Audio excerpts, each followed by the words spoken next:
Hey guys, welcome to Goku of Light manga review, and today I'm going to be focusing on chapter 782 of One Piece. Basically, I'm a big fan of One Piece, and I really haven't known which direction to go in with my reviews, so I'm going to really just try to get on board with mangas. And so today my big focus point will be basically the fight between Doflamingo and Luffy. And to pick up where the chapter starts off as it leaves off, at 781 with Doflamingo attempting to kick Law as he's on the ground, as Luffy intervenes and basically saves Law's life, catching his foot with his foot. The fight picks up. So as the fight picks up, we only get a little progression in the fight, as far as we get basically a couple moves out of them back and forth. You have Luffy opening up with his Gum Gum Eagle Bazooka, also using his Haki, catching Doflamingo in the chest with a pretty good attack. From there, Doflamingo counters back with his hamstring kick. As Doflamingo lands the kick on Luffy, he goes flying.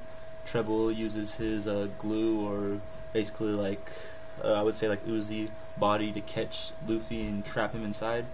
As he has Luffy there, Luffy struggles and fights to get free.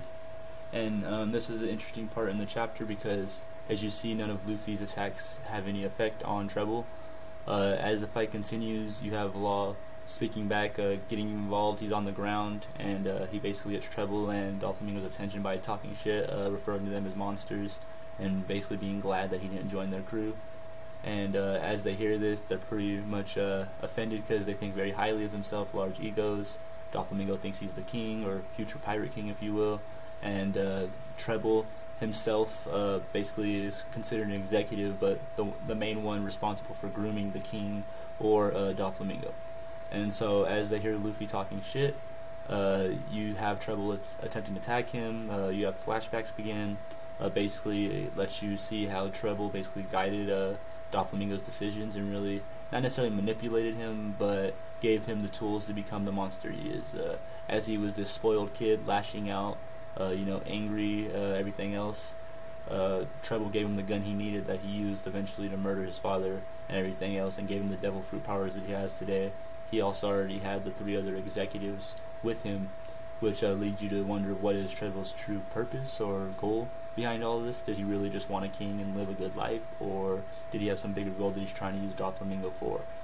And then on top of that, at this point, you have them talk about how their family, and basically it's the few people that Doflamingo can trust, but you have to think, with the personality that Doflamingo has, he's probably manipulating them to some degree.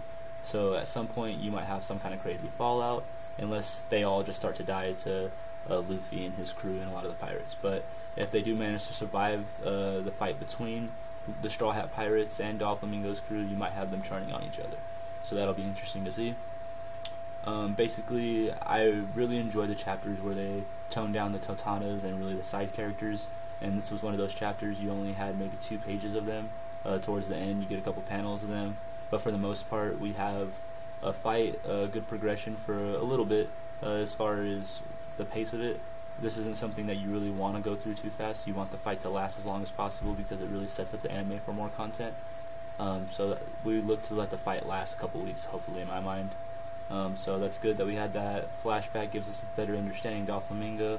I believe at this point we all kind of come to understand that he's just a monster, a spoiled kid that didn't get his way, and it's basically had people answer his spoiled needs and calls and groom him to be even worse than he would have been.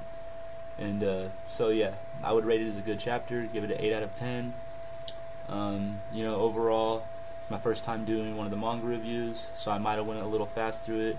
If you feel like I should go more in depth with the content, let me know. But I'm really just trying to key in on the strong points. There's going to be a lot of chapter reviews, a lot of manga reviews, so I think that they're supposed to go a little bit faster than anime reviews. If you agree with that, let me know. Comment below. If not, if you think that I need to put more time into it, then be sure to tell me. Yeah, thanks for watching.